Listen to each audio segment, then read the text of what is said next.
बहुत बहुत बहुत स्वागत आप सब भक्तों को आज के इस भगवत गीता 9वें सत्र के इस सत्र पे। तो बहुत बहुत स्वागत और अभिनंदन। तो चलिए हम प्रारंभ करते हैं। तो जैसे हर बार हम लोग ज्ञान गीता का महात्म्य पढ़ते हैं कि कैसे भगवान कृष्ण को कि भगवान कृष्ण के माध्यम से दिया गया जो भगवत गीता है वो जितना उनको पसंद है, बाद बाकी उनको कुछ भी पसंद नहीं है। क्यों? क्योंकि जैसे हम लोगों ने कल कहा कि भगवान ही हमारे सबसे बड़े शुभ चिंतक हैं और देखा जाए असलियत में तत्व से तो एकमात्र शुभ चिंतक हैं। हाँ, यदि तत्व की दृष्टि से देखा जाए तो भगवान ही एकमात्र ऐसे शुभ चिंतक हैं जिनको हमारा असली मुनाफा हमें हमें उनको पता है कि हमारा मुनाफा किस। तो इसीलिए उनको गीता इसलिए पसंद है ताकि हम भगवत गीता को अपने जीवन में अपनाएं और हमारा जो अंतिम लक्ष्य है कि भगवत धाम हमें जाना है वो लक्ष्य हमें प्राप्त हो सके। ठीक है, तो सबसे पहले जगन्नाथ जी के चरणों में प्रार्थना करेंगे और फिर आगे बढ़ेंगे। चतुर्भुजा जगन्नाथ कंठ शोभित कौस्तुभः पद्मनाभो वेदाधर चंद्र सूर्य विलोचनाः जगन्नाथो लोकनाथो नीलाद्रीशः परोहरिः दीनबन्धु दया सिंधु कृपालु जनरक्षकः। बोलिए जगन्नाथ बलभद्र सुभद्रा माता की जय। दर्शन चक्र जय जय। हरे कृष्णा प्रभु जी, दंडवत प्रणाम। हरे कृष्णा मानसी माता जी, दंडवत प्रणाम। तो चलिए श्रील प्रभुपाद के चरणों में प्रार्थना करेंगे। ओम अज्ञानतिमिरान्धस्य ज्ञानाञ्जनशलाकया चक्षुरुन्मिलितं येन तस्मै श्रीगुरुवे नमः। नमो नमो विष्णुपदाय कृष्णपृष्ठाय भूतले श्रीमती भक्ति वेदांत नामिने नमस्ते सत्यानि निर्विशेष शून्यवादी पांच सत्य देश तारणे जय श्री कृष्ण चैतन्य प्रभु नित्यानंद श्री अद्वैत गदाधर श्रीवासादि गौर भक्तवृंदा हरे कृष्णा कृष्णा कृष्णा हरे हरे हरे राम राम हरे हरे। तो ये है हमारे कृष्ण कृपा मूर्ति ऐसी भक्ति विधान स्वामी प्रभुपाद। तो श्रील प्रभुपाद की जय जय। और ये है हमारे जीबीसी के आध्यात्मिक गुरु श्रील जयपताका स्वामी महाराज। और ये रहा आज का गीता महात्म्य। तो यहाँ कहा गया है गीता याह पुस्तकम यत्र नित्य पाठश्च वर्तते तत्र सर्वाणि तीर्थानि प्रयागादिनी भूतले। जहां भी गीता की पुस्तक है और नित्य उसका पाठ होता है वहां इस संसार के प्रयाग आदि सारे तीर्थ उपस्थित होते हैं। तो देखिए बड़ा सरल सा महात्मा है ये, तो सब इसमें समझाने की कोई जरूरत नहीं है। तो मतलब कहा गया कि जो तीर्थ के लिए हम लोग इतना जद्दोजहद जीवन में करते हैं, सब मेहनत से लेकर पैसा तक शरीर तक सब कुछ खटाते हैं, सब कुछ लगाते हैं दर्शन करने के लिए, भगवान यहाँ कहते हैं कि वही तीर्थ जिस जगह में भगवत गीता का, देखिए दो शब्द यहाँ प्रयोग हुआ है, नित्य पाठश्च वर्तते, कि नित्य पाठ होता है। ठीक है, नित्य पाठ। ये जैसे होता है ना, कभी कभी हम लोग छुट्टी ले लेते हैं, संडे को ऑफ ले लेते हैं, कभी कभी मॉल में जाना होता है सैटरडे को छुट्टी में, या तो फ्राइडे के शाम में जब छुट्टी ले लेते हैं हम लोग भगवत गीता से। तो ऐसा नहीं, नित्य पाठश्च। तो जहां पर भगवत गीता का नित्य पाठ होता है वहां पर ये जितने भी, देखिए, और जितने भी तीर्थ हैं उनमें से सिर्फ प्रयाग का नाम यहाँ क्यों लिया गया है? तो प्रयागराज जो है सब तीर्थों के राजा हैं, इसलिए प्रयाग का ही नाम लिया गया कि जब प्रयाग का नाम लेंगे तो बाद बाकी जितने भी तीर्थ हैं वो अपने आप उनके अंडर में आ जाएंगे। तो बोला गया कि जहां भगवत गीता का डेली हर दिन पाठ होता है वहां स्वयं हर जो तीर्थों का जो राजा है प्रयाग वहां हमेशा निवास करते हैं। तो इसलिए हमें दूसरे जगह कहीं जाने की जरूरत नहीं है। आप यदि देखे होंगे, यदि कुछ प्रभु जी या माता जी लोग कभी हिज होलिनेस गोपाल कृष्ण गोसाई महाराज का यात्रा अटेंड किया होगा आप लोगों ने, तो वो जो भी यात्रा मान लीजिए 4-5 दिन होता है, तो एक ना एक दिन या तो दूसरे तीसरे चौथे इन 2-3 दिनों में वो एक ना एक दिन जरूर पूछेंगे ये चीज कि ऐसे कितने लोग हैं, कितने भक्त हैं जो हर दिन भगवत गीता पढ़ते हैं। मतलब बहुत, जैसे मान लीजिए जैसे इस बार रामेश्वरम में यात्रा था तो 8,000 लोग आए थे। तो 8,000 लोगों से वही कम से कम 100-200 लोग ही हाथ उठाते हैं जो डेली भगवत गीता पढ़ते हैं।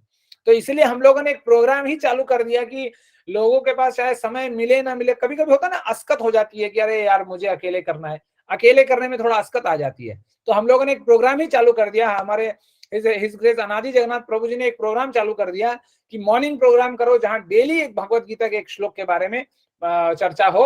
और इस तरीके से हर इंसान भगवत गीता को हर दिन पढ़ने में लायक होगा। बस हमें क्या करना है, बस अपना 15 मिनट देना है।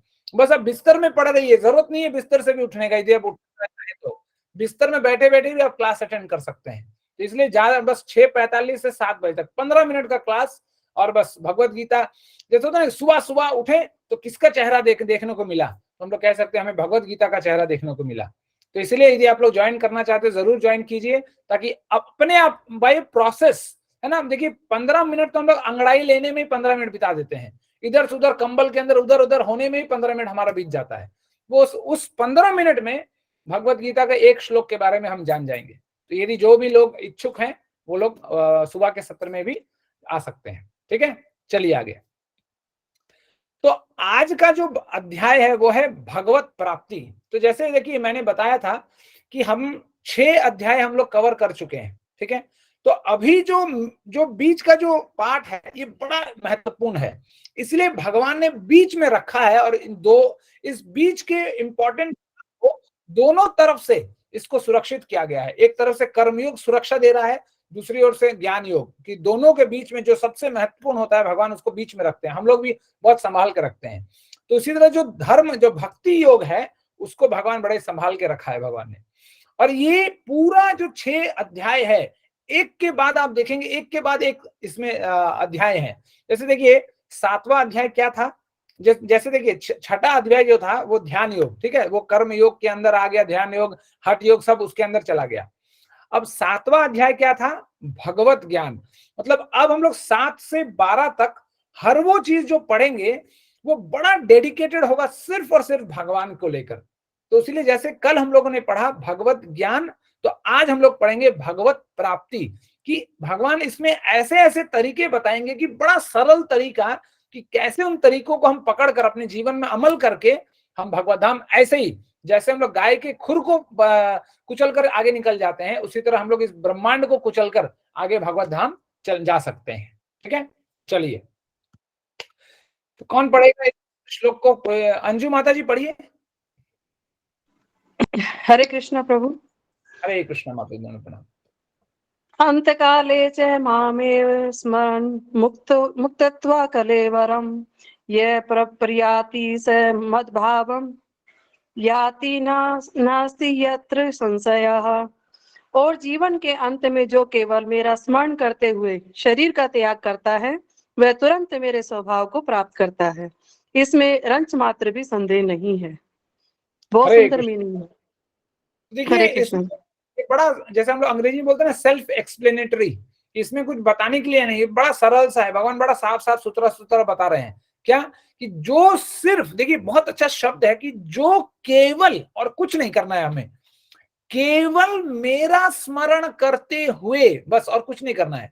देखिए भगवान ने यहाँ एक केवल जो शब्द है, इसका मतलब है सिर्फ में और कुछ नहीं आता है। जैसे बोलते हैं अनन्य इति, अनन्य इति का मतलब है अन्य ना इति तो अनन्य इति, मतलब सब कुछ छोड़कर भगवान, मतलब सिर्फ भगवान। तो यहाँ भगवान कह रहे कि अंत में जो केवल मेरा स्मरण करते हुए, है ना, बीवी बच्चे बाप भाई बहन, जब देखते हैं जब हम लोग कोई सरशैया पर जाए, मतलब सरशैया नहीं, मरण शैया पर जो बैठा हुआ है, जो जाने वाला है, तो जब पता चल जाता है कि डॉक्टर ने कह देगा अच्छा आप घर ले जाइए, 2-4 दिन में हरी बोल हो जाएगा इनका, तो हम लोग पूरे खानदान को बुला लेते हैं, है ना, विदेश से, लंदन से, अमेरिका से, हापुड़ से, पिलखुआ से, सब हर जगह से बुला लेते हैं कि आ जाओ आ जाओ आ जाओ भाई, अब जाने वाला है ये इंसान। बोला क्यों? क्योंकि अब दादाजी अपने नाती को देख लेंगे, दादाजी पोते को देख लेंगे, अब दादाजी को सुकून हो जाएगा कि हमारा घर में हमारा वंश चलेगा, ये सब के लिए बुलाते हैं। लेकिन हमें करना क्या चाहिए कि देखिए हम लोग तो इतने पुण्यवान है नहीं कि हम अंत में भगवान को याद कर सकेंगे। क्यों नहीं याद कर सकेंगे, अभी अगले श्लोक में भी आएगा अभी। तो कम से कम हमें जो मर रहा है, जो मरणासन पे है, उसके सामने कीर्तन करना चाहिए कि भाई अब ये जा रहा है, इसके सामने कीर्तन करो, भगवान का नाम लो, भगवान का दर्शन कराओ, कि कम से कम जबरदस्ती ही सही भगवान को यह याद करेगा। तो यहाँ भगवान कह रहे हैं कि सिर्फ मेरा स्मरण करने से वो इंसान भगवान को प्राप्त हो जाएगा। और फिर सांत्वना भी देते हैं, भगवान उसका एकदम अटेस्ट करते हैं। क्या कहते हैं?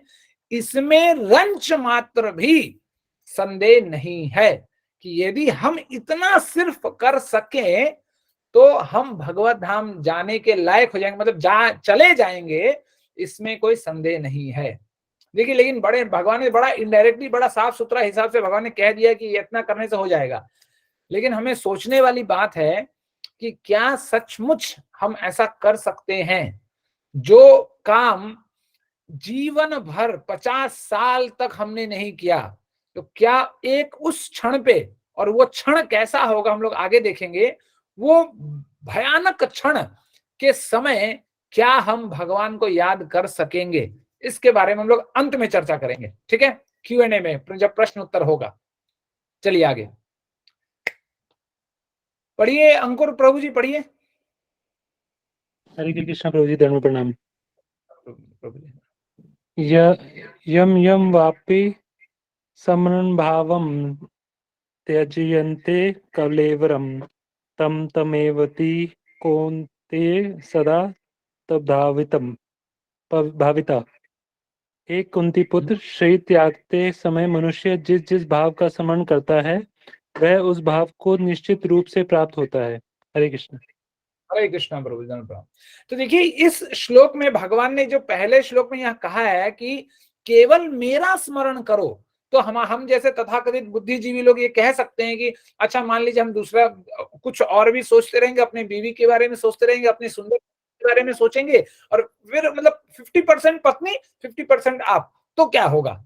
तो यहाँ भगवान कहते हैं कि उसी को पुष्ट करते हैं, उसी भावना को, कि कहते हैं कि जो इंसान शरीर त्यागते समय मनुष्य जिस जिस भावना का, जिस जिस भाव का स्मरण करता है, वो उस भाव को निश्चित रूप से प्राप्त होता है। जैसे मैं एक सज्जन है, वो मैं जानता हूं उन्हें, वो कहते हैं कि अरे मरना तो है ही एक दिन, तो फिर खा पी के क्यों नहीं मरे?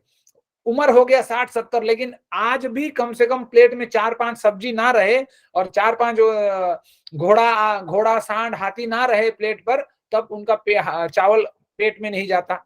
ऐसे लोग हैं। तो अंत समय में भी जब ये भावना है कि हमें जंगली जानवर ही बनना है, हमें जंगली जानवर का ही स्वभाव लेना है, तो अगले दिन वो चीता भालू ही बनेंगे, उससे ज्यादा कुछ नहीं बनेंगे। और ये शास्त्रों में प्रमाणित है ये। इसलिए यहाँ एक चित्र दिया गया है जो जड़ भरत जी का है। जड़ भरत इतने बड़े योगी, इतने बड़े भक्त थे, लेकिन अंत समय में एक छोटे से हिरण में इतनी आसक्ति हो गई कि मरते मरते ये सोचकर मर रहे हैं कि अरे मेरा हिरण के बच्चे को क्या होगा, उसको कौन खाना खिलाएगा, कौन पिलाएगा। ये करते हुए जब वो शरीर त्यागते हैं तो अगला जन्म जो है उनको हिरण का ही मिलता है। तो इसी तरह जिस जिस भाव को, जिस स्मृति को हम लेकर इस शरीर को त्यागेंगे, तो उसी योनि में, उसी व्यवस्था के अनुसार, उसी व्यवस्था को, उसी स्थिति में हमारा अगला जन्म भी होगा, और हमें हर तरह का भगवान फैसिलिटी भी देंगे। मान लीजिए हम मुर्दों को ही खाने में पूरा जिंदगी हमने व्यतीत किया, तो अगला जन्म भी भगवान हमें ऐसा व्यवस्था देंगे कि बना बनाया दांत देंगे, बना बनाया नाखून देंगे, कि हम खुद से चीर सके, खा सके, काट सके, मार सके। जल्लाद वाला जीवन हमारा बना रहे, जंगली जानवर वाला जीवन हमारा खूब बढ़िया से चलता रहे। तो वैसा व्यवस्था भी भगवान हमें देंगे। इसलिए भगवान यहाँ हमें मतलब बोलते हैं कि सतर्क हो जाओ, कि यदि जिस भाव के अनुसार तुम जाओगे, उसी भाव को अगले जन्म में पाओगे। इसलिए हमारी जो भावना है, हमारी जो स्थिति है, मन की स्थिति जो है, उसको मरने समय व्यवस्थित नहीं करना है, आज से व्यवस्थित करना है, आज से ही करना है। और क्यों हम अंत में नहीं कर सकते, बुढ़ापे में नहीं कर सकते, हम लोग आगे देखेंगे, ठीक है। तो इस स्थिति में देखिए, जब हमारा शरीर जर्जर हो जाता है बुढ़ापे में, जब बहुत मुश्किल हो जाती है, जैसे ही 40-50 है ना, 40-50 जैसे हम लोग क्रॉस करते हैं, कभी घुटने में, कभी सर में, कभी गले में, कभी कमर में, कुछ ना कुछ अलग अलग मेहमान आने लगते हैं और सिम्टम्स टिंग टंग बजाते हैं कि अरे इधर इधर गोली दो, उधर बाम लगाओ, ये करो।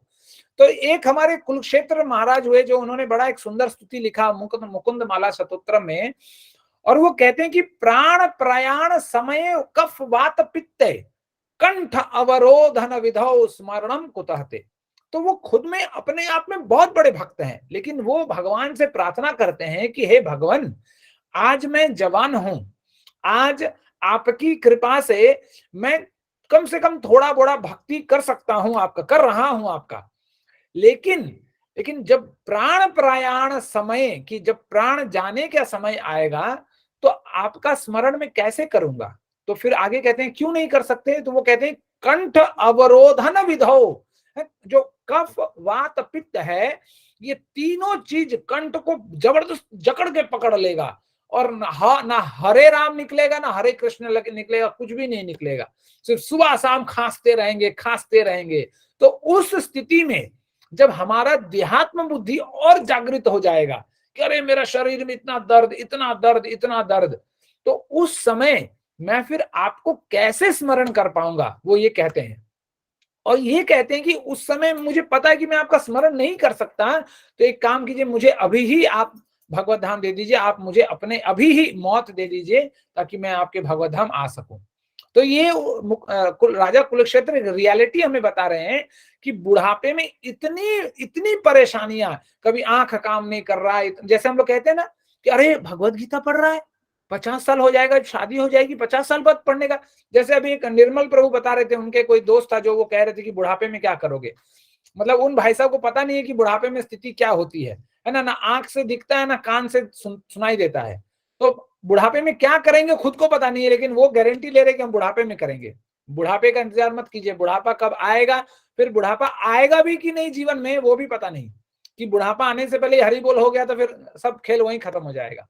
इसीलिए हमारे मन की स्थिति को भगवान इससे हमें सतर्क करना चाहते हैं कि उस समय तक का इंतजार नहीं करना है, हमें आज से ही, बल्कि अभी से हमें अपने मन के स्थिति को मजबूत करके पकड़ के रखना है, ताकि मन इधर उधर ना भागे।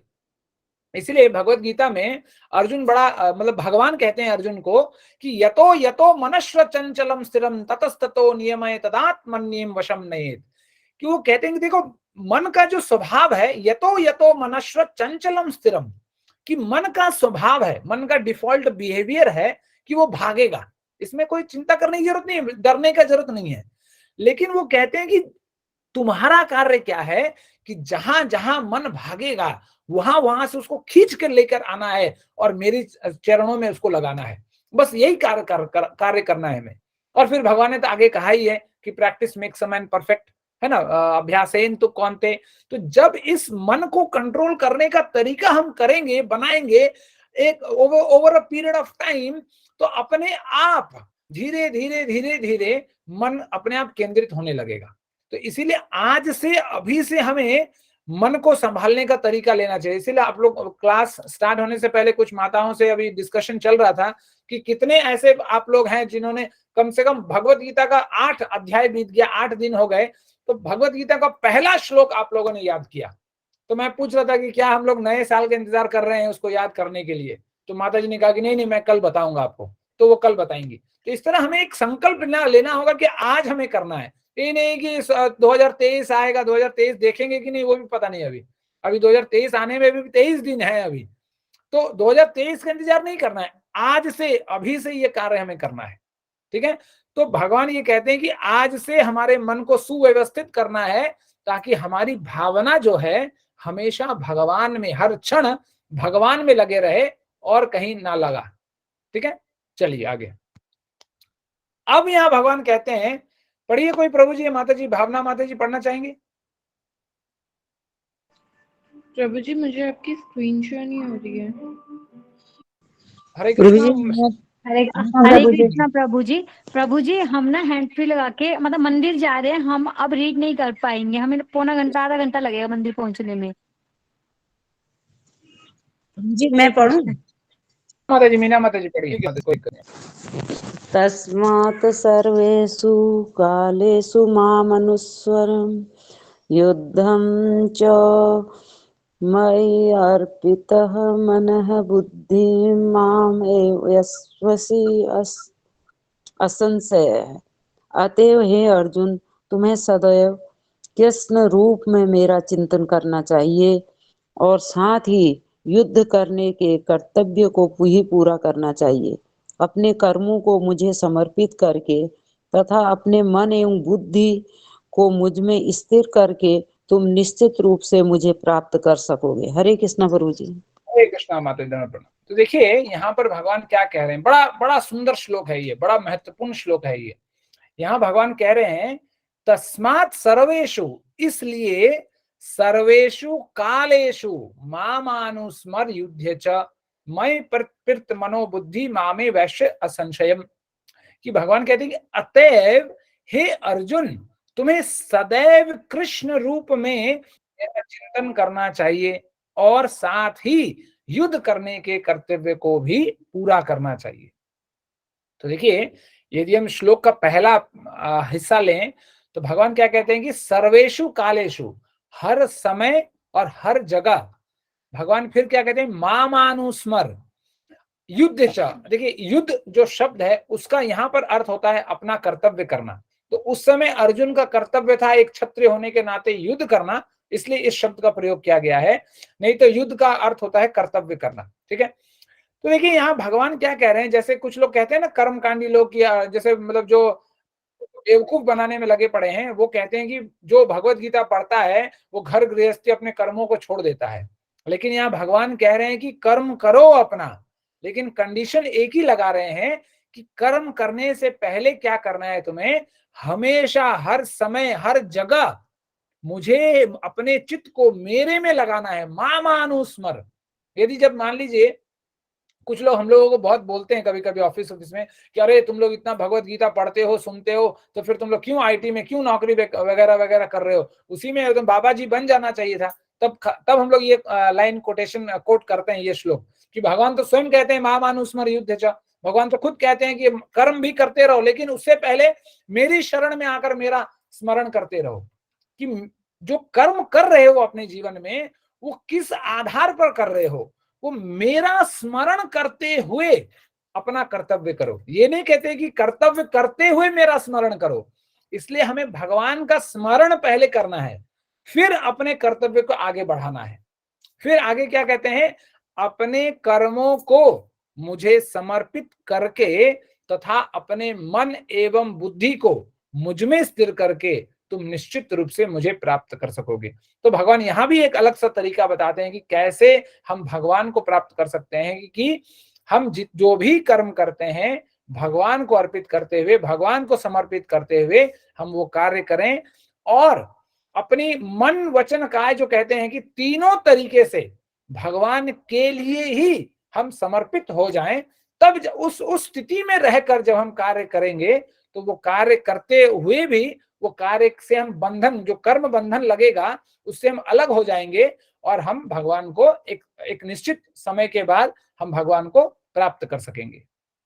इसलिए जो जितने भी लोग हैं, ये लोग जो कहते हैं कि मतलब कि भगवत गीता, हम भगवत गीता पढ़ेंगे तो घर से लोग घर छोड़ देते हैं, घर बार छोड़ देते हैं, ये वगैरह वगैरह, और जो लोग छोड़ते भी हैं उन लोगों को इस भगवत गीता का असल पता नहीं है। इसका मतलब ये भगवान यहाँ बता क्या रहे हैं उनको पता नहीं है, इसलिए शादी कर लेते हैं, फिर पति पत्नी बाल बच्चे को छोड़कर बाबा जी बनने चल जाते हैं। अरे आपको जब बाबा जी बनना ही था तो पहले बनते, बाद में क्यों? है ना, जैसे होता है कि जब थोड़ा घर में हुई खटपट तो चल बाबा के मठ, है ना, जब खटपट होती है तो बाबा का मठ याद आता है। तो ऐसा नहीं होना चाहिए जीवन में। यदि जो भी हो डेडिकेशन हो, और जब भगवान कहते हैं कि जो भी करो, जिस भी वर्णाश्रम में हो आप, उस वर्णाश्रम के कर्तव्य को अच्युत रूप से बहुत बढ़िया से तरीके से हमें उस कर्तव्य को पूरा करना चाहिए। लेकिन शर्त यही है कि हमें भगवान को अपने चित्त में धारण करना चाहिए। ठीक है, चलिए पढ़िए संगीता माता जी, पढ़िए।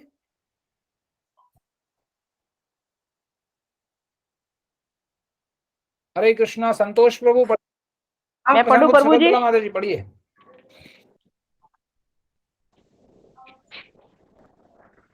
अनन्य चेतहाम सतम यो माम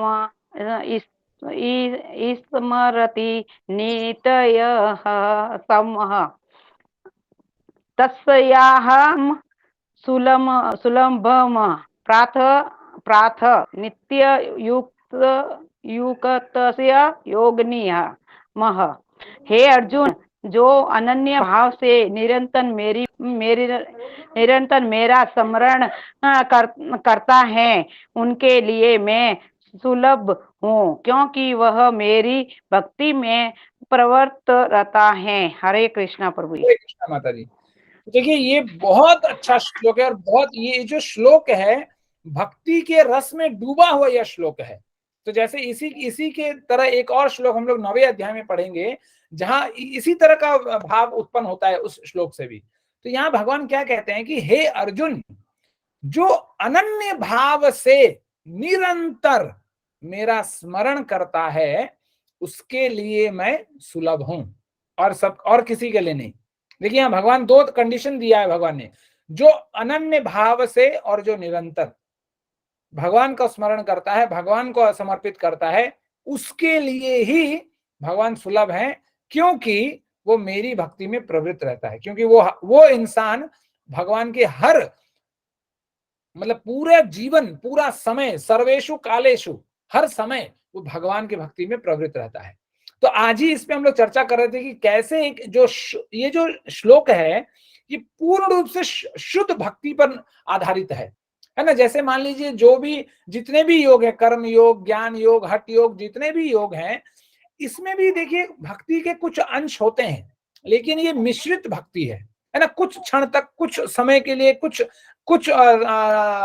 मतलब कुछ प्रवाह से रहता है। लेकिन ये जो श्लोक है इसमें पूर्ण रूप से एंड ओनली सिर्फ भक्ति ही रहती है, दूसरा कुछ नहीं रहता। इसीलिए यहाँ पर शुद्ध भक्तों की बात कही गई है। और भगवान क्या कहते हैं कि वो हमेशा भक्ति में प्रवृत्त रहता है। तो इसीलिए चैतन्य चरितामृत आप यदि पढ़ेंगे तो उसमें चैतन्य महाप्रभु कहते हैं कि जो कृष्ण भक्त होते हैं वो निष्काम होते हैं, उसीलिए हमेशा शांत होते हैं। और जो शुद्ध भक्त होता है वो भगवान के प्रति इतना प्रेम रहता है उसके अंदर कि वो सिर्फ वो भगवान से कुछ नहीं मांगता, कभी वो स्वयं भगवान को ही मांगता है। और इसीलिए हम देखेंगे जो शुद्ध भक्त होते हैं वो स्वयं यहां तक कि वो मुक्ति को भी तिरस्कृत कर देते हैं। मुक्ति भी उन्हें नहीं चाहिए, उन्हें तो सिर्फ चाहिए भगवत प्रेम, भगवान का शरण, भगवान का प्रेम, है ना, बस। और उन्हें कुछ नहीं चाहिए। क्यों? क्योंकि उनको जो भगवान में जो आनंद आता है वो और कहीं वो मुक्ति में, सिद्धि में, रिद्धि सिद्धि, ये खाना पीना अवसर, ये किसी चीज में नहीं, मतलब किसी भौतिक कार्य में उन्हें इतना आनंद नहीं आता। और जब हमारा स्थिति ऐसा हो जाएगा तब जाकर हम कहीं कह सकेंगे कि हम शुद्ध भक्त हैं।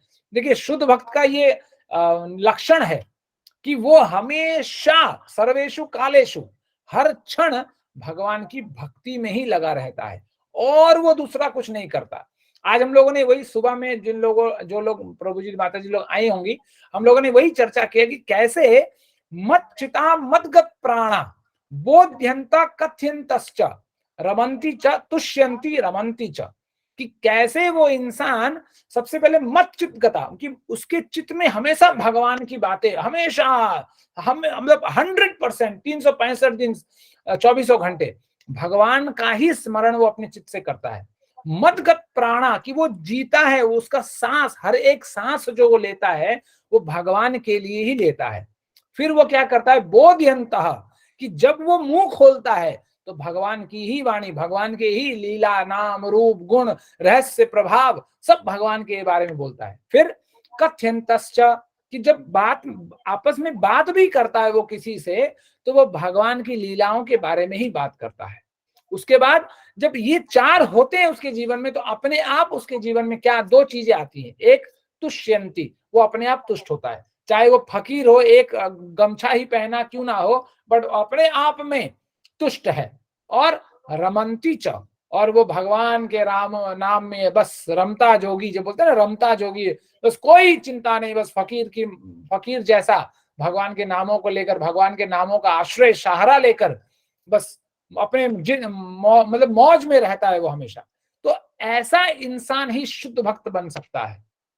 ऐसा नहीं जो हम लोग जो जिनके जीवन में संकल्प ही ना हो, वो फिर हम शुद्ध भक्त कैसे बन सकते हैं। इसलिए भगवान कहते हैं कि अनन्य चेता सततम यो माम स्मृति नित्यशः, जो इंसान अनन्य भाव से निरंतर नित्यशः निरंतर मेरी स्मरण करता है, वही मुझे प्राप्त होता है।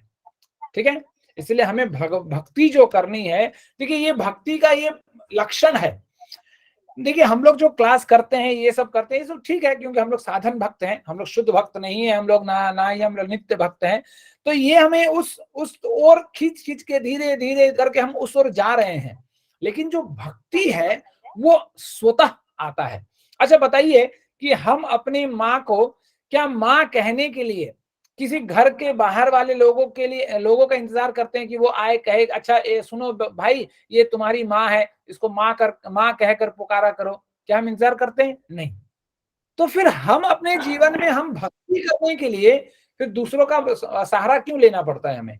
क्योंकि हमें पता नहीं, क्योंकि हम भगवान को भूल चुके, और यही हमारी बद्धता है। इतने हम लोग बद्ध जीव हैं कि हमें पता ही नहीं कि हमारा जो रिश्ता है भगवान से, भगवान कृष्ण हमारे कौन है और हम भगवान कृष्ण के कौन है, ये हमें पता ही नहीं है। इसीलिए वो आकर्षण पैदा नहीं होता। लेकिन जब हम लोग कोई शुद्ध भक्त की संगति कर लेते, इसीलिए जो बोला गया कि जो संगत है ना, बोला गया कि तुल्याम बोला गया कि जो सत्संग है, जो संतों का संग है, जो साधुओं का संग है, वो इतना महत्वपूर्ण है कि इतना महत्वपूर्ण, उसको मतलब बोला गया कि एक मरते हुए इंसान को चाहे तुम स्वर्ग दे दो या कोई आधिपत्य दे दो ब्रह्मा का, ब्रह्म लोक का, उससे भी कहीं जाकर भक्तों का संग महत्वपूर्ण है। तो इसीलिए जब तक हम शुद्ध भक्तों का संग नहीं करेंगे, जब तक भक्तों का संग नहीं करेंगे, तब तक भगवान में रुचि, भगवान के नाम में, भगवान के लीलाओं में रुचि होना बड़ा मुश्किल है। इसलिए संघ को, एसोसिएशन, भक्तों का संग करने के लिए इतना मतलब हमें बोला जाता है, हमें सजेस्ट किया जाता है, रेकमेंड किया जाता है कि भक्तों का संग कीजिए, भक्तों के संग में रहिए। भौतिकवादी लोगों को छोड़िए, जो सुबह शाम खाली खाने पीने में वो जानवरों की तरह ही रहते हैं, वो भगवत चर्चा में कभी इच्छा नहीं करते वो। तो ऐसे लोगों का संग छोड़िए, नहीं तो वो तो जाएंगे ही जाएंगे, हमें भी ले चले जाएंगे।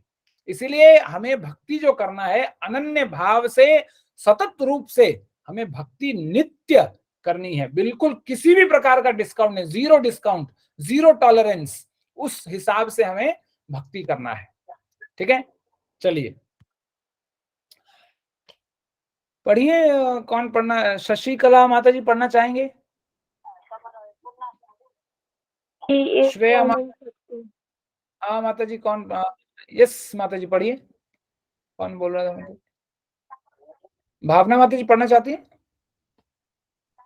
पढ़ूं प्रभु जी? यस माता जी पढ़िए। अच्छा, हरे कृष्णा प्रभु जी।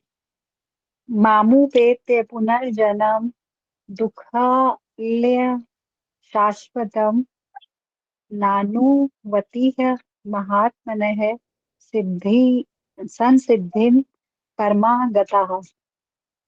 मुझे प्राप्त करके महापुरुष जो भक्ति योगी हैं, कभी भी दुखों से पूर्ण इस अनित्य जगत में नहीं लौटते, क्योंकि उन्हें परम सिद्धि प्राप्त हो चुकी होती है। हरे कृष्णा। हरे कृष्णा माता जी। तो देखिए भगवान यहाँ क्या कह रहे हैं। जो गलती हो आप सही कर लेना, कोई दिक्कत नहीं है माता जी, ठीक है। तो भगवान यहाँ कहते हैं कि मामुपेत्य पुनर्जन्म, है ना, कि मुझे प्राप्त करके महापुरुष जो भक्ति योगी है। तो देखिए भक्ति योगी जो है वो बड़ा, मतलब भक्ति जो है बड़ा सरल है। हम लोग इसको कॉम्प्लिकेटेड बना लेते हैं। हम लोग सोचते हैं कि अरे इतना कुछ करना पड़ेगा, इतना कुछ करना पड़ेगा, लेकिन जो असली भक्ति है वो बड़ा सरल है। देखिए गौड़ीय संप्रदाय में, गौड़ीय परंपरा में बस भक्ति को कैसे विश्लेषण किया गया, वो बोला गया कि आप जैसे अपने लिए करते हैं, अपने लिए सोचते हैं, बस उसी तरह का व्यवहार आपको भगवान से करना है। जैसे हम लोगों ने खाना खाया तो अच्छा बताइए कि जैसे हम लोग खाना खाते हैं, जैसे ही खाना खत्म हुआ, सबसे पहला कार्य हम लोग क्या करते हैं? हाथ धोते हैं प्रभु जी। क्या हुआ माता जी? हरे कृष्ण। हाँ, हाथ धोते हैं ना। अच्छा ठीक, और क्या करते हैं? भगवान को प्रणाम। एक तो ठीक बताया आपने, हाथ धोते हैं, और भी कुछ करते हैं? जैसे ही हाथ धोया, हाथ धोने के बाद तुरंत क्या करते हैं? प्रणाम करती हूँ मैं तो प्रभु जी बर्तन भगवान उठा के भोजन होती है। भगवान को खुला रखते हैं। हाँ, बर्तन उठाने से पहले भगवान को भी थोड़ा छोड़ दीजिए। मान लीजिए हमने डाइनिंग टेबल पे खाना खाया, खत्म, अभी जस्ट खत्म हुआ, हमने हाथ धोया, हाथ धोने के तुरंत बाद क्या करते हैं? कुल्ला करते हैं, गागल करते हैं। अरे हाथ धोने के बाद मुंह भी तो धोते हैं भाई, मुंह धोते हैं ना। वो तो धोते ही है प्रभु जी, मुंह धोते हैं, हाथ पे क्लीन करते हैं। हमें भी भगवान के साथ वही करना। जब हम भगवान को भोग लगाते हैं तो आप जो भी जल व्यवस्था आप लोग जो भी रखते हो, भगवान का मुंह धोना है कि हम खाना खाएं। हम खाना, फिर मुंह धोने के बाद, हाथ धोने के बाद क्या करते हैं? टॉवल से क्लीन। हाँ, बस हाथ आपने धोया तो हाथ पोंछना भी है, तो भगवान का भी हाथ पोंछवाइए। बस इतना ही सरल है, बड़ा सरल सा व्यवहार है कि हम जैसे अपने लिए करते हैं जीवन में, भगवान को भी उसी व्यवहार को भगवान एक्सेप्ट करते हैं। लेकिन उतना ही हम लोग करने में हमारा हालत खराब हो जाता है, उतना भी हम लोग नहीं कर प्रभु जी, सकते। मैं हरे कृष्ण प्रभु जी, मैं भोग लगाती हूँ, जल रख देती हूँ, भोग लगाती हूँ, पर बाद में कपड़े से मुंह पूछती हूँ, लेकिन ये धोती नहीं हूँ, कुछ भी नहीं करती हूँ प्रभु जी। ये भी करना है? हाँ बिल्कुल धोना है माता जी। आप बिना धोए मुंह पोंछती हैं क्या टॉवल से? नहीं तो प्रभु जी, मैं विधि नहीं के किया अनुसार कभी तो भी। प्रभु जी मतलब प्रसाद का जो भोग लग जाता है मंत्र के बाद में, और फिर हम उनको उठा लेते हैं जो एक माला करने के बाद। तो हाँ हाँ। उसमें तो प्रावधान नहीं है ऐसा कि भाई उनका मुंह पहुंचना है या ऐसे तो उसका तरीका बताएंगे आप हमें, क्योंकि अच्छा दिन ठीक है में हम माता 4 जी। बार देते हैं उनको प्रसाद। हाँ देखिए, जैसे हम लोग जल अर्घ देते हैं ना, जब मंगला आरती में जल अर्घ देते हैं ना शंख से, हाँ जी यदि आप प्रभु लोगों ने जी। यदि आप लोगों ने मंगला आरती देखा होगा मंदिर में, तो जैसे मंगला आरती में जल अर्घ दिया जाता है, शंख से ही दिया जाता है, हाँ, तो उसी शंख से ही आप भगवान का मुंह भी धो सकते हैं। अच्छा, अच्छा है, ठीक है, साइड में ही तो रखना मतलब पड़ता है पानी पोंछने प्रभु का जी। भी विधि वैसे ही सेम है। सॉरी माता जी। पोंछने का विधि भी सेम है, जैसे बस हम एक मॉर्निंग में रुमाल, उंगली में करते हैं वैसे ही। हाँ बस एक रुमाल रखिए, जैसे ही आपने भोग उठाया, जैसे ही भगवान का मुंह धोया, वैसे ही आप रुमाल एक अलग से रखिए, उसी रुमाल से भगवान का मुंह भी पोंछ दिया कीजिए, बस हो गया। नहीं, मुंह मुंह तो पूछती हूँ, पर पोंछ धोती कभी नहीं प्रभु जी, दिया। धोया कभी भी नहीं, आज दिन तो तक नहीं धोया प्रभु जी। हाँ, पूछ तो देती वही हूँ तो मैं खाली। अच्छा ठीक है। हाँ प्रभु जी, अच्छा, मंत्र बोल इसमें देती मैं हूँ बोल पूरा, पूरा मंत्र बोलती हूँ। नमो ओम विष्णुपदाय कृष्ण पष्टाय भूतले श्रीमती भक्ति वेदांत स्वामी इति नामिने, ये 3 बार बोलती हूँ। फिर नमस्ते सरस्वती देवी गौरवाणी प्रचारिणे निर्विश शून्यवादी पाश्चात्य देश तारणे, ये 3 बार बोलती हूँ। फिर बाद में नमो ओम महावंदनाय कृष्ण प्रेम पदायते कृष्णाय कृष्ण चेतनाय नमामि, फिर ठीक ये 3 है। बार। फिर आज हम लोग भोग कैसे लगाते हैं, इसको हम लोग सत्र के अंत में हम लोग चर्चा करेंगे, ठीक है? ठीक है प्रभु जी। ठीक है। तो देखिए, यहाँ पर जैसे हम लोग बोल रहे थे कि भगवान कहते हैं कि मुझे जहाँ जैसे भगवान कह रहे हैं कि जो भक्ति योगी है कभी भी दुखों से पूर्ण इस अनित्य जगत में नहीं लौटते, क्योंकि उन्हें परम सिद्धि प्राप्त हो चुकी होती है। तो भगवान का कहने का आशय बड़ा सिंपल सा है कि जो एक बार मेहनत करके +2 में 99% ले आता है, फिर उसे IIT और इधर उधर के कॉलेजों से मतलब एप्लीकेशन फॉर्म का कोई झंझट करना नहीं पड़ता, बस घर में बैठिए, बस सारे एप्लीकेशन फॉर्म आते हैं। उसी तरह एक बार यदि हमने भक्ति करके, मेहनत करके भक्ति किया और पूर्ण रूप से अपने मन को भगवान में लगाया, और एक बार हम उड़कर भगवान धाम चले गए, बस दोबारा हमें कोई झंझट नहीं, कोई आना जाना, कोई बोलेगा बैंगलोर में ट्रैफिक है, कोई बोलेगा दिल्ली में ट्रैफिक है, कोई ट्रैफिक का झमेला नहीं, कोई ऑफिस नहीं जाना है, कोई झमेला नहीं। कोई अपार्टमेंट लेने की जरूरत नहीं है, कोई प्लॉट खरीदने की जरूरत नहीं, कोई झमेला नहीं। बस आराम से भगवत धाम में बैठिए और भगवान की सेवा नित्य करते रहिए।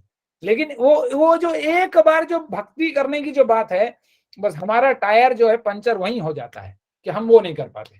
और सबसे पहले तो सुबह में ही नींद नहीं खुलता हमारा, है ना। जैसे शास्त्रों में बताया गया क्या कि जब सुबह में नींद उठा तो पहला कार्य क्या करो, अपना हाथ देखो और क्या बोलो, करा अग्रे वसते लक्ष्मी, करा मध्य सरस्वती, करा मूले तू गोविंद, प्रभाते कर दर्शनम, सदा कर दर्शनम। लेकिन हम लोग क्या करते हैं, जैसे ही उठते हैं तो करा अग्रे व्हाट्सएपम, करा मध्य इंस्टाग्रामम, करा मूले तू फेसबुकम, प्रभाते सदा कर दर्शनम। कि जैसे ही उठते हैं मोबाइल व्हाट्सएप में देखते हैं मुझे कि ये कौन तो कौन नेहा का बेटा भी बोलता है। है ना। तो ये नेहा का हमारा बेटा है जीवन ना में जी, व्हाट्सएप, इंस्टाग्राम और फेसबुक। हाँ, नेहा का बेटा तो है ना अभी, वो 4 साल का, वो भी बोलता है प्रभु जी, सुबह उठ के देखता है अपने आप। तो इसी में हमारा जीवन खत्म हो जाता है कि वो व्हाट्सएप और फेसबुक, उसी में हमारा जीवन खत्म हो जाता है। तो इन चीजों को छोड़कर हमें भक्ति में लगना है, ताकि जल्द से जल्द हम भगवत धाम जाएं और इन सब पुनरपि मरणम पुनरपि जननम सब झंझटों से छूटे हम। ठीक है, चलिए आगे। अब यहाँ भगवान बड़ा सुंदर सा बोलते हैं, बड़ा सुंदर श्लोक है ये। भगवान कहते हैं कि आ ब्रह्मा भुवना लोका पुनरा आवर्तिनो अर्जुन, मामुपेत्य तू कौन्ते पुनर्जन्म ना विद्यते। कि इस जगत में सर्वोच्च लोक से लेकर निमंतम सारे लोक दुखों के घर हैं।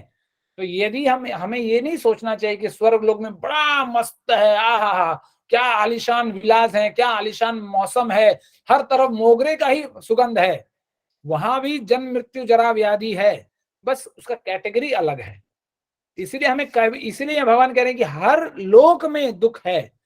फिर भगवान क्या कह रहे हैं, जहां जन्म तथा मरण का चक्कर लगा रहता है, किंतु हे कुंती पुत्र, जो मेरे धाम को प्राप्त कर लेता है वो फिर कभी जन्म नहीं लेता। तो जो सबसे ऊंचा जो लोक है वो है ब्रह्मालोक, ब्रह्मलोक, सत्यलोक, जहां ब्रह्मा जी बैठते हैं आराम से, अपना कैबिनेट खोल के, दुकान खोल के बैठा हुआ है उन्होंने वो। तो उनके धाम भी यदि हम चले जाएंगे, उनके यहाँ भी हम चले जाएंगे, उनके यहाँ भी मान लीजिए हम एक प्लॉट खरीद लिए, पूरा पुण्य उन्हें करने के बाद फिर भी एक ना एक दिन ऐसा आएगा कि उस प्लॉट को खाली करके दोबारा इधर आना पड़ेगा, फिर वही A for apple B for ball चालू करना पड़ेगा। तो इसीलिए भगवान कहते हैं कि वो हर कुछ, इसीलिए बोला गया भक्त जो होता है कैसा होता है, निष्काम। मतलब किसी प्रकार की भी बड़े से बड़े लोक से लेकर छोटे से छोटे पाताल सुतल अतल वितल लोकों को भी हमें त्याग देना होगा। इसीलिए बोला गया जो शुद्ध भक्त होता है वो स्वयं मुक्ति को भी त्याग देता है, कि वो उसे मुक्ति भी नहीं चाहिए, उसे तो सिर्फ भगवान का संग चाहिए, भगवान का चरण चाहिए। तो इसलिए यहाँ भगवान आगाह करते हैं ऐसे लोगों के लिए जो लोग ये सोचते हैं कि अरे ठीक है गलती हो गई, हमने पाप कर दिया, 1 लाख रुपए डोनेशन दे दो काम बन जाएगा। काम नहीं बनेगा। देखिए ये आध्यात्मिक में जगत में वो कैलकुलेशन नहीं होता कि चलो अच्छा ठीक है हमने 10 रुपए का पानी पूरी खाया, अच्छा ठीक है 10 रुपए का हम एक थोड़ा वो क्या बोलते हैं उसे, ग्लूकोज, मान लीजिए ग्लूकोज पी लेते हैं तो मैनेज हो जाएगा, हम पेट ठीक हो जाएगा। आध्यात्मिक जगत में यदि हम 10 रुपए का गलती करते हैं, 10 रुपए का पाप करते हैं और 10 रुपए का पुण्य करते हैं, तो आपको 10 रुपए का पाप भी भोगना पड़ेगा और आपको 10 रुपए का पुण्य भी भोगना पड़ेगा। वो 10-10 कट के जीरो, नलिफाई जीरो नहीं हो जाएगा वो। तो ये आध्यात्मिक जगत का कैलकुलेशन है। तो इसीलिए हमें ये नहीं सोचना चाहिए कि हमने थोड़ा पाप कर दिया, ये कर दिया, चोरी कर दिया, टैक्स से पैसा बचा लिया तो हम थोड़ा दान कर लेंगे तो काम बन जाएगा। हर चीज वहां, इसलिए बोला गया कि चित्रगुप्त जो है सब कुछ देख रहा है। वो जब हमारा वीडियो चलाएगा उधर जाने के बाद तो वहां कुछ भी छुपा नहीं रहेगा। और ये नहीं सोचना चाहिए कि वहां उनका जो डेटा सेंटर है बहुत बड़ा डेटा सेंटर है, उनका हार्ड डिस्क कभी फेल नहीं होता, हमेशा मतलब पूरा इंटैक्ट रहता है, हार्ड डिस्क कभी फेल नहीं होता, सब कुछ उसमें रिकॉर्डिंग हो रहा है। इसीलिए हम जो कर रहे हैं हर क्षण, जब मैं गुड़गांव में था, एक स्वामी जी थे एक दूसरे संस्था के, तो मतलब मैं इस्कॉन में आने से पहले बहुत बहुत घुमा हूं, हर घाट का पानी मैंने पिया है। तो वहां एक स्वामी जी बड़े सुंदर बोलते थे चीज कि कर्म क्या है। वो कर्म की परिभाषा देते थे। वो कहते थे कि कर्म क्या है। तो वो कहते हैं कि जो प्रतिक्रिया हम करते हैं, हर कार्य की एक प्रतिक्रिया होती है ना। जब मान लीजिए मुझे किसने गाली दे दिया, तो फिर मैंने भी बड़ा गाली दिया एक, तो देखो उसने जो किया सो किया, उसका कर्म बना। लेकिन तुमने जो नहले पे दहला चलाया, वो दहले वाला ही तुम्हारा कर्म बना। तो वो स्वामी जी कहते हैं कि इसलिए अपने प्रतिक्रियाओं को बड़े संभाल के रखो, माने अपने आप को अंकुशित करके रखो, कंट्रोल करके रखो। इसलिए एक हमारे हिज ग्रेस गौर गोपाल प्रभु जी हैं, वो कहते हैं एक चीज कि हमें कभी भी किसी भी क्षण जीवन में रिएक्ट नहीं करना चाहिए। मतलब कुछ छोटा सा कार्य हो गया उसमें बवाल कर ले, नहीं, रिएक्शन कभी नहीं दिखाना चाहिए। देन क्या करना चाहिए, हमें रेस्पॉन्ड करना चाहिए। We should not react, we should respond. सोच समझ कर, अच्छा कार्य हो गया है, मान लीजिए एक ग्लास आपके बच्चे ने या किसी ने, आपके घर में आने वाली किसी बाई ने कांच के ग्लास को नीचे गिरा दिया, टूट गया, ठीक है। अब उसमें चीख के चिल्ला के वो कांच का ग्लास बनेगा नहीं, तो उसको रेस्पॉन्ड आप कर सकते हैं। रिएक्शन जब आप करते हैं, जब हम करते हैं, तो वो कार्य हमारे अंडर आ जाता है कि हमारे नाम पे लिख लेता है चित्रगुप्त कि ऐसे ऐसे गाली दिया इसने अपने काम वाली बाई को। तो वो काम वाली बाई तो इस युग में है हमारे घर में, लेकिन अगले जन्म में कौन काम वाली और कौन आम वाली, कोई कुछ नहीं। तो हमारा कार्य हमारे खाते में लिखा जाएगा। तो इस तरह हमारा जो कार्य है हमें बहुत ध्यान से करना चाहिए। इसलिए जो शुद्ध भक्त होते हैं वो कहते हैं कि हम जब चलते भी हैं तो हमें दोनों आंखों को फाड़ के चलना चाहिए कि कहीं एक चींटी भी हमारे पैर पे आ गया तो उसकी मृत्यु हो जाएगी। तो इतना सावधान होना चाहिए हमें जीवन में। फिर आगे पीछे तो मौत हो ही जाती है, मर जाते हैं, आंखों में घुस जाती है, मुंह में घुस जाता है कीड़ा, तो मौत हो ही जाती है। तो जो भी अलग अलग बातें हैं, तो यहां पर भगवान वही पुष्ट करना चाहते हैं कि हम कुछ भी कर लें, ब्रह्मलोक को भी चले जाएं, तो भी हमें वापस शिने पुण्य मर्त्यलोकम विशंति, कि एक बार पुण्य क्षीण हो गया तो मर्त्यलोकम विशंति, दोबारा इस मृत्यु लोक में हमें आना ही होगा। और जैसे आप इस चित्र को देख रहे हैं कि जन्म मृत्यु जरा व्याधि तीनों चारों एक साथ, एक के बाद एक लगे हुए हैं। एक चक्कर है, एक साइकिल है जिसका पीछा हम नहीं छुड़ा सकते इस मृत्यु जगत से। यदि इस मृत्यु जगत में आए हैं तो ये चारों का चारों, चाहे कितना भी पतंजलि रामदेव बाबा का एलोवेरा पी लीजिए, कोई फर्क नहीं पड़ने वाला है। जन्म मृत्यु जरा व्याधि आएगी ही। इसलिए हमें भगवान के धाम को ही केंद्रित करते हुए हमें जीवन में अपने कार्य को सुव्यवस्थित करते हुए आगे चलना चाहिए। ठीक है, चलिए अब देखिए कोई पढ़ेगा? माता दुर्गा प्रभु जी पढ़िए। धन्य प्रभु जी पढ़िए, चैतन्य प्रभु जी पढ़िए, प्रभु जी।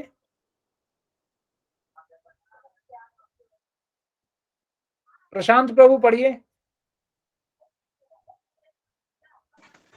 प्रिया माता जी पढ़िए। मैं प्रभु पढ़ रही थी।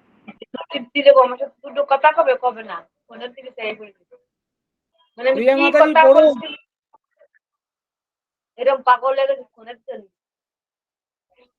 अच्छा मीना माता जी,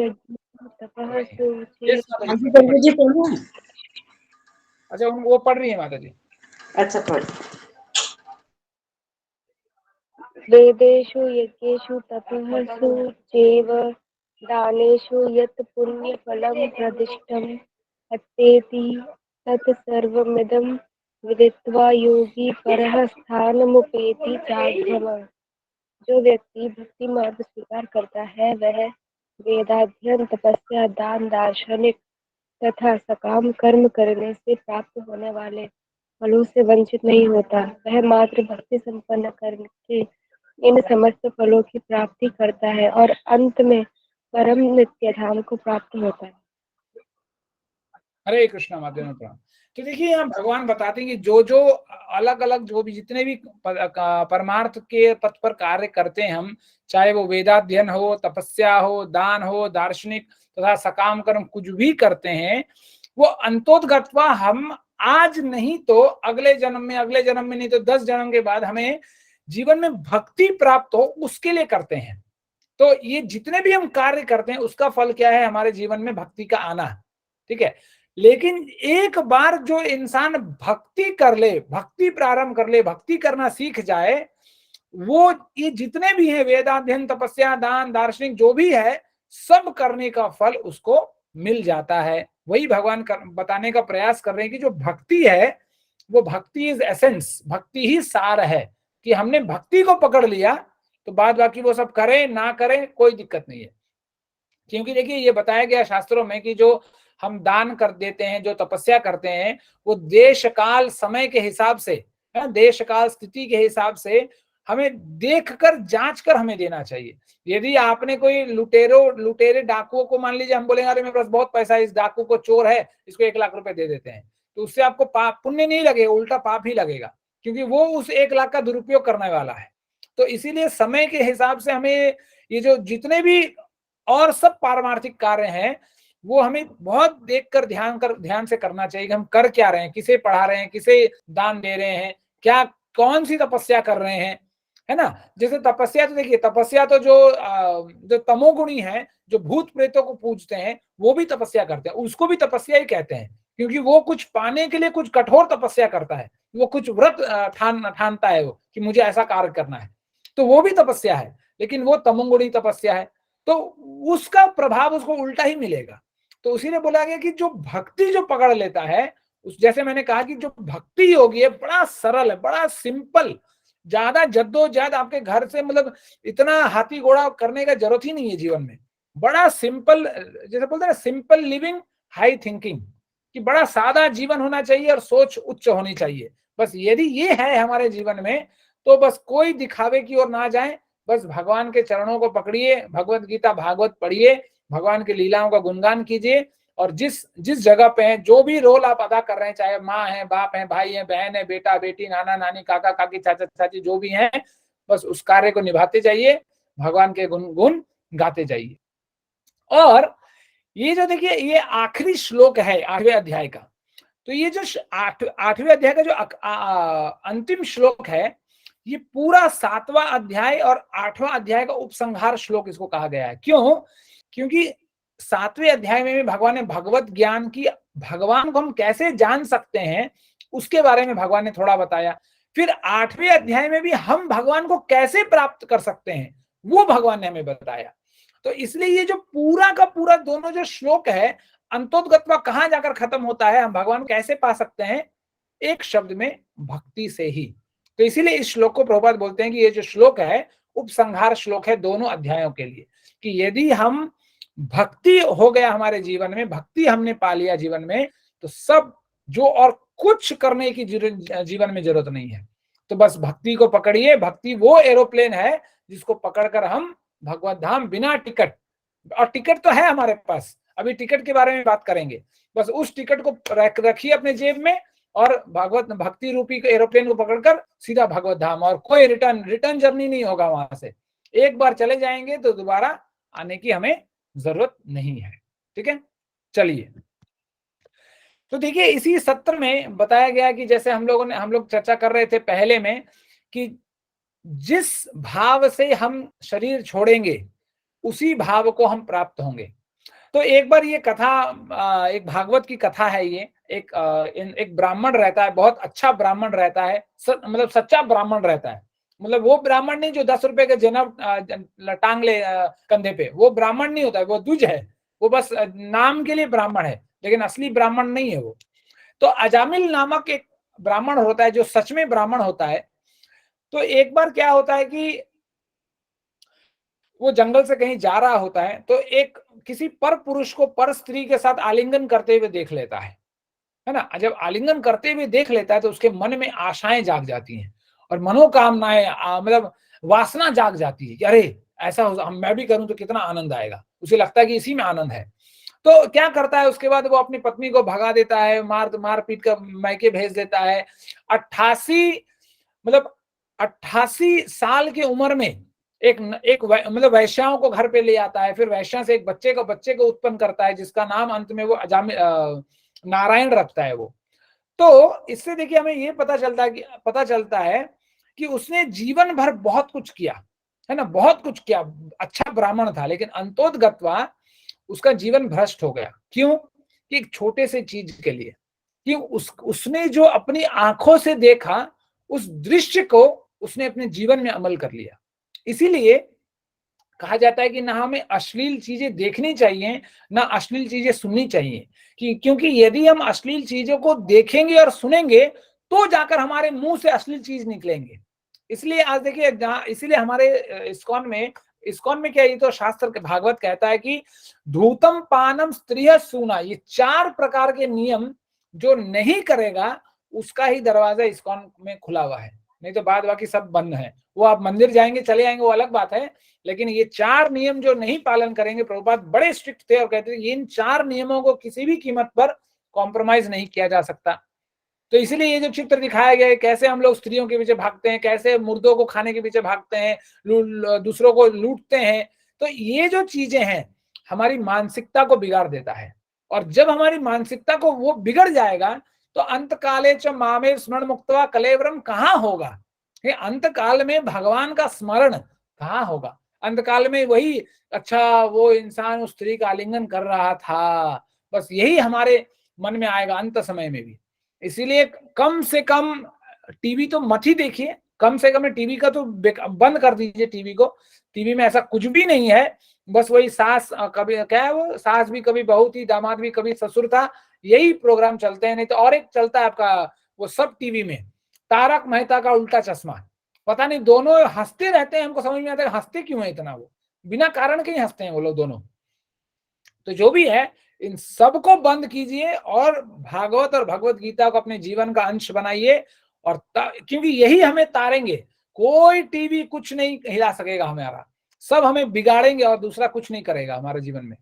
तो इसीलिए यहाँ अजामिल की कथा से हमें ये सीखने को मिलती है कि कैसे उसने एक छोटा सा दृश्य देखा तो उसके पूरे जीवन भर जो वो जो करके आया था, जो तपस्या करके आया था, सब बर्बाद हो गया, सब करा का धरा, मतलब बोलते ना बहरी गंगा में चला गया। तो इसीलिए हमें बहुत सतर्क रहना चाहिए और ये नहीं सोचना चाहिए कि हम 15 साल हो गया हम माला जप कर रहे हैं, 50 साल हो गया माला जप कर रहे हैं, अब हमें कोई हिला नहीं सकता। देखिए वासना इतनी मजबूत है और माया जो इतनी मजबूत है, इसलिए गोस्वामी जी महाराज कहते हैं कि प्रभु माया बलवंत भवानी, जाहि न मोहा कवन अस ज्ञानी। कि प्रभु की माया जो है, जिसे भगवान खुद कहते हैं मम माया दुरत्तया, कि भगवान की माया इतनी इतनी शक्तिशाली है कि बड़े से बड़े को भी हिला के रख देती है। तो इसीलिए भगवान के शरण में हमेशा लाइए, और इसीलिए तो हम यदि भगवान के शरण में रहेंगे तो हमें हमेशा माया कभी हमें सताएगी नहीं। तो इसीलिए अंतोदगत्वा जब अजामिल को साधुओं का संग हुआ, तब साधुओं की बात सुनकर उसने एक अच्छा काम किया, क्या कि मतलब मरते मरते बुढ़ापे में भी सठिया जाने के बाद भी साधु के रिकमेंडेशन में उसने अपने बेटे का नाम नारायण रख लिया। कि जब वो मरने जा रहा था, बुला तो रहा था अपने बच्चों को, लेकिन नाम सिर्फ नाम ले रहा था नारायण, कि नारायण बचाओ नारायण बचाओ नारायण बचाओ। ये सुनते के साथ भगवान के सारे पार्षद, यमराज के भी दूत आए, लेकिन इधर भगवान के भी पार्षद आ गए तलवार उवार सब ले लेके कि भाई कहाँ ले जा रहे हो हमारे कैंडिडेट को। तो उनमें फिर झगड़ा होने लगा कि भाई ये हमारा कैंडिडेट है, ये हमारा कैंडिडेट है। फिर शास्त्र के ऊपर तर्क वितर्क होने लगे कि शास्त्र में ये कहा गया है, वो कहा गया है, तुम धर्मराज के दूत हो, धर्म तुम्हें पता नहीं, बहुत तर्क वितर्क होता है। लेकिन अंतोदगत्वा यमराज के दूतों को उन्हें अजामिल को छोड़ना पड़ता है, और तब भगवान क्या करते हैं, जो भी भगवान के पार्षद होते हैं वो उसको ले जाते हैं। तो कुछ लोग कहते हैं कि उसको वहीं से मुक्ति मिल जाती है, लेकिन ऐसा नहीं होता। मैंने वरिष्ठ वैष्णवों से यही सुना है कि जब एक बार वो जाता है तो दोबारा उसका जन्म होता है, फिर वो अपना पश्चाताप करता है, अच्छी तरह से भक्ति करता है, तब जाकर पुनः वो भगवत धाम जाने के योग्य होता है, और फिर वो भगवत धाम जाता है वो। ठीक है, इसीलिए हमें अपने जीवन में, देखिए आज हमारा समाज जो है इतना विकृत हो चुका है, इतना विकृत हो चुका है कि मतलब मतलब कुछ कहने के लिए नहीं है, मतलब आंख खोलिए तो मतलब हर जगह खाली वो नंगे तस्वीर ही दिखेंगे और कुछ नहीं। आप खास करके मतलब लोग लोग बोलते हैं कि आज हम लोग नारी को इतना सम्मान दे रहे हैं, ये दे रहे हैं, क्या वुमेन एम्पावरमेंट होता है। मतलब एक टाइल का भी इस्तेमाल करना हो, एक स्त्री का इस्तेमाल किया जाता है। अरे वो जो टाइल लगाना है, क्या एक स्त्री जाके टाइल लगाएगी? क्या वो राजमिस्त्री, वो जो स्त्री है राजमिस्त्री का काम करेगा? तो एक टाइल के इस्तेहार से एक स्त्री का क्या मतलब है? फिर भी आप मॉल में जाइए, इसलिए तो मॉल में तो बिल्कुल नहीं जाना चाहिए। जहां देखिए सिर्फ मतलब सिर्फ विकृत तस्वीरें और दूसरा कुछ नहीं। इसको कहते हैं मतलब आकर्षित करना, अंग्रेजी में कहते हैं सिड्यूसिव। मतलब अपने आप को वो जो है ना हमारे अंदर जो वासना जो छुपा हुआ है, दबा हुआ है, उसको खींच कर निकालना इसको कहते हैं। और हमारा समाज ऐसे ही आज कार्य कर रहा है कि इतना विकृत हो गया है हमारा समाज कि सिर्फ हमारे अंदर जो वासना है उसको, इसलिए आज इतना परेशानी है दुनिया समाज में। क्यों? क्योंकि हम लोग सिर्फ वही जो फटा हुआ वो भिखारी वाला जो ड्रेस है वही पहन के हम लोग सुबह शाम घूमते हैं और उससे हम लोग कूल लगते हैं कि जितना हमारा ऊंचा स्टेटस उतना कम हमारा ड्रेस। तो इसी से हमें लगता है कि हमारा लाइफ बड़ा कूल है, पता नहीं क्या कूल है। तो इसीलिए इन सब मतलब इसीलिए जी भक्ति हमें जीवन में करनी है ना, तो हमें सबसे पहले अपने भौतिक जीवन को त्यागना पड़ेगा। देखिए बहुत लोग होंगे जो मेरी बात से सहमत भी नहीं होंगे, क्योंकि लोग कहते हैं कि अरे अच्छा लेवल 1 में इतना नहीं बताना चाहिए। देखिए लेवल 1 हो या लेवल 100 हो, कम से कम भारत में ऐसे लोग हैं जो इनको धर्म क्या है, नीति क्या है, सुनीति क्या है, ये सबको पता है। ऐसा कोई नहीं है जिसको नहीं पता है। अब वो मानना नहीं चाहे तो कोई भगवान भी नहीं बचा सकता। इसलिए यदि हमें भक्ति करनी है जीवन में और यदि दृढ़ संकल्प होगा, देखिए आप लोग अपना समय क्यों दे रहे हैं? क्योंकि आप लोग में वो इरादा है कि नहीं हमें भजन करना है जीवन में। हमें कोई अब बहुत सारे ऐसे लोग हैं जो जिसको रास्ता दिखाने वाले नहीं है। तो इसीलिए प्रभुपाद की कृपा से, अनादि जगन्नाथ प्रभु जी की कृपा से ये जो सत्र चल रही है वो उन लोगों के लिए है कि घर में हम घुसकर कि मॉर्निंग क्लास अटेंड कीजिए, भगवत गीता अटेंड कीजिए कि कुछ ना कुछ काम बनेगा आपका। इतना फैसिलिटी दिया जा रहा है क्योंकि अनंत मतलब 100 लोग, 1000 लोग हैं जिन्हें रास्ता दिखाने वाला लोग नहीं है। ऐसे 50 साल के उम्र वाले लोग हैं जो ये कहते हैं कि आज तक हमें ये पता ही नहीं था। तो अब क्या क्या कर सकते हैं, पता ही नहीं था।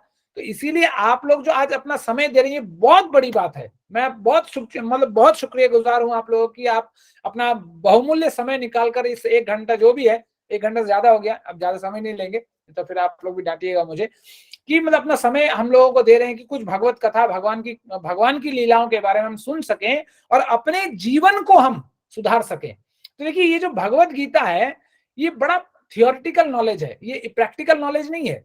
इसको हम प्रैक्टिकल कब करेंगे? जब हम भागवतम पढ़ेंगे। तो कैसे थ्योरी को प्रैक्टिकल करना है वो भागवतम में सिखाया जाएगा।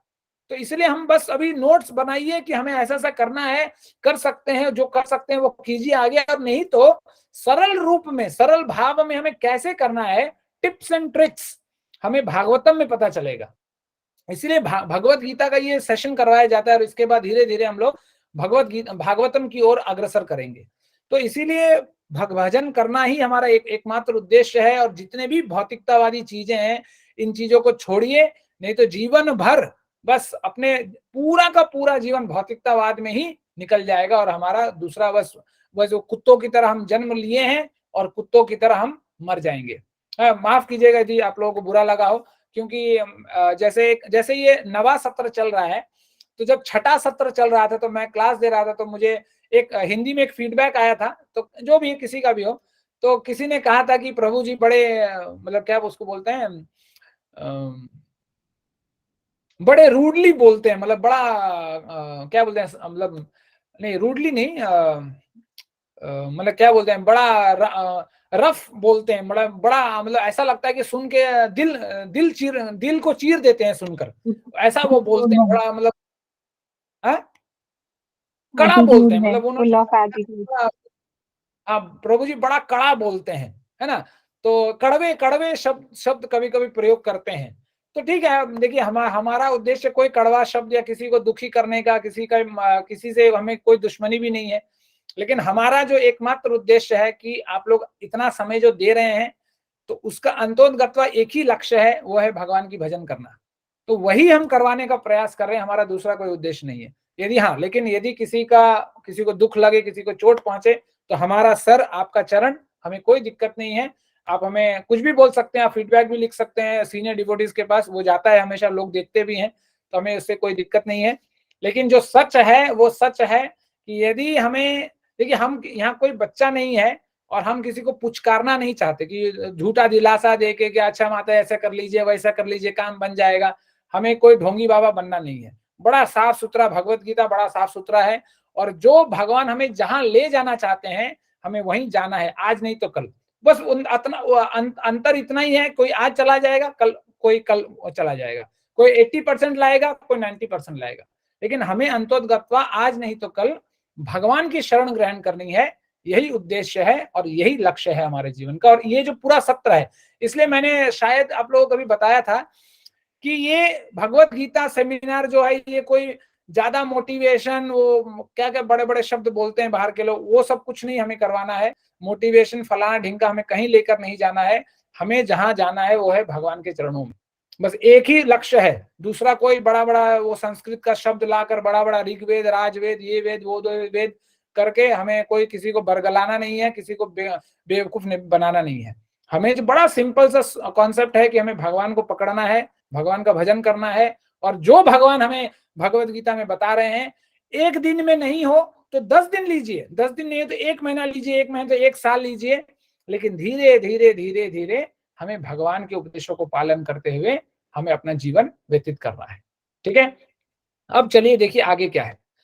तो जैसे शब्द बहुत लोग, आप लोग ये सवाल उठा सकते हैं, जैसे हम लोगों ने अंत में कहा ना, जैसे मुकुंद माला शतोत्रम में राजा कुरुक्षेत्र कहते हैं कि अंत काल में इतना बुरा व्यवस्था हो जाएगा कि हम भगवान का नाम नहीं ले सकेंगे।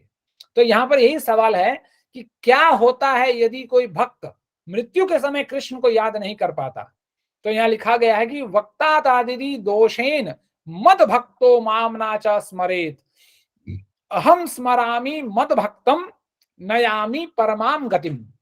कि यदि वातादि दोष के कारण, है ना, कफ वात पित्त, इसको कहते हैं वातादि दोष, कि यदि वातादि दोष के कारण मृत्यु के समय मेरा भक्त मेरा स्मरण नहीं कर पाता, तो मैं उसका स्मरण कर उसे परम गति प्राप्त करवाता हूं। और ये वराह पुराण से लिया गया है। इसलिए हमें इसकी भी चिंता करने की जरूरत नहीं कि हमारे शरीर का हाल मरने समय क्या होगा। बस आज हम यदि भक्त बन जाएं तो बस गारंटी है कि भगवान हमें बाद बाकी काम, बोलते हैं कि मतलब do your best leave the rest, कि अपना कार्य कीजिए, हम भक्त बन जाएं, बाद बाकी कार्य भगवान करेंगे। तो ये भगवान हमें बता रहे हैं कि भाई इतना ही करो, बाद बाकी हम देख लेंगे, है ना। जैसे मतलब वो जब आप लोग क्रिकेट देखते होंगे, तो जब main batsman non striker end पे खड़ा है और जो एक बॉलर स्ट्राइकर एंड पे खड़ा है, तो जो मेन बैट्समैन तो वो क्या बोलता है, अच्छा भाई कुछ मत कर, बस एक सिंगल लेके मुझे स्ट्राइक दे देना, बस मैं देख लूंगा। तो वही चीज भगवान यहाँ बता रहे हैं कि तुम बस भक्त बन जाओ, बाद बाकी छक्का लगाने का काम हम कर लेंगे, जो कि तुम्हें हम भागवत धाम अपने आप ले जाएंगे, चिंता नहीं करना है। तो इसलिए हमारा कार्य है भक्त बनना, दूसरा और कुछ कार्य नहीं है। ठीक है, चलिए तो रिकैप। तो यहाँ बताया गया कि 8.5 में हम लोगों ने देखा कि कैसे मृत्यु के समय कृष्ण का स्मरण करना हमें। फिर 6 में हम लोगों ने देखा कि जिस भाव से हम स्मरण करते हैं उसी भाव को हम प्राप्त करते हैं। फिर हमने देखा कि भगवान के बारे में सोच के कर्म करना, है ना, सर्वेषु कालेषु मामानुस्मर युद्धे च। फिर अंत में देखा कि अस्थियां, अभिव्यक्तियां, 4 दुख, है ना, जन्म मृत्यु जरा व्याधि, कैसे हम ब्रह्मलोक को भी चले जाएंगे, तो ब्रह्मलोक से भी हमें क्या हो गया, ब्रह्मलोक से भी हमें वापस आना पड़ेगा। फिर क्या है, परम धाम की प्राप्ति के लिए भक्ति में सेवा करना, कि हम यदि भक्ति हमने कर लिया जीवन में, फिर तपस्या, वेदाध्ययन, जोग, दान, सब कुछ हमें करने की और जरूरत नहीं पड़ेगी, क्योंकि अंतोदगत्वा हमारे जीवन में हमें भक्ति ही चाहिए। ठीक है, और अंत में है नवदा भक्ति, नवदा भक्ति जो 9 प्रकार की भक्तियां हैं, श्रवणम, कीर्तनम, विष्णु स्मरणम, पाद सेवनम, अर्चनम, दास्यम, साक्ष्यम, आत्मनिवेदनम। फिर अंत में इस कलयुग के लिए जो सर्वप्रथम यज्ञ है वो है नाम संकीर्तन यज्ञ। ठीक है, तो जैसे यहाँ पर चैतन्य महाप्रभु कहते हैं कि सभी अलग अलग साधनाओं में भक्ति श्रवणम कीर्तनम आदि के 9 रूप सबसे अच्छे हैं, क्योंकि उनके पास कृष्ण और उनके लिए परम प्रेम प्रदान करने की महान क्षमता है। इन 9 प्रथाओं में से नाम संकीर्तन सबसे अच्छा है। बिना अपराध के पवित्र नाम का जप करने से व्यक्ति आसानी से प्रेमा को गलत लिखा हुआ है, जप करने से व्यक्ति आसानी से भगवत प्रेम के अमूल्य खजाने को प्राप्त कर लेता है। तो देखिए, जैसे हमने अजामिल कथा सुनी, तो अजामिल जो भगवान का नाम ले रहा था वो प्रेमाभास में ले रहा था, वो शुद्ध भाव में नहीं ले रहा था, वो भगवान को नहीं पुकार रहा था, वो सिर्फ भगवान के नाम को ले रहा था। तो इसको कहते हैं कि नाम आभास, कि नामा मतलब एक नाम ले रहा है लेकिन पवित्र रूप में नाम नहीं ले रहा है। तो सोचिए, जब हम नामाभास में ऐसा हो सकता है, तो जब हम शुद्ध नाम लेंगे बिना अपराध,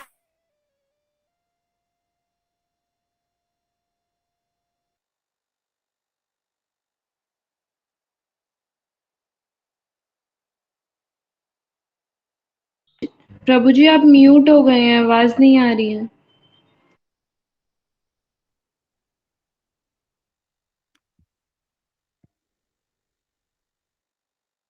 तो इसीलिए प्रभु जी हमेशा हम आपकी लोगों आवाज को, नहीं आ रही। अभी तो आने को, हाँ अब आ रही है प्रभु जी, अब आ रही। तो इसीलिए हमें भगवान को हमेशा, भगवान के नामों को हरे कृष्णा कृष्णा कृष्णा हरे हरे, हरे राम राम राम राम हरे हरे, धाम तक पहुंच जाएगी। ठीक है। तो और एक चीज अच्छी बात है आप सब लोगों के लिए, कि इस शनिवार को ये सेशन होगा कि कैसे हाउ टू ड्रीम बिग, कि क्या बड़े सपने देखना गुनाह है। जैसे लोग बोलते हैं ना, क्या सपने देखना गुनाह है, क्या पैसा कमाना गुनाह है। तो इस चीज के बारे में हम लोग इस शनिवार को चर्चा करेंगे, ना कि रविवार को, क्योंकि कुछ प्रभु जी माता जी लोगों ने कहा कि संडे को हम लोगों को मंदिर जाना पड़ता है, तो क्या हम लोग सेशन सैटरडे को रख सकते हैं। इसलिए सैटरडे को ये सेशन रहेगा 7 से 8, और फिर संडे छुट्टी रहेगा। ठीक है। और ये बिल्कुल फ्री रहेगा, कोई किसी भी प्रकार का चार्जेस नहीं है। ठीक है। तो ये सर्टिफिकेट और ये एड्रेस, ये और ये आज का प्रश्न उत्तर। तो यदि किसी प्रभु जी या माता जी कोई प्रश्न है तो जल्दी से लेंगे और फिर आज के सत्र को विराम देंगे।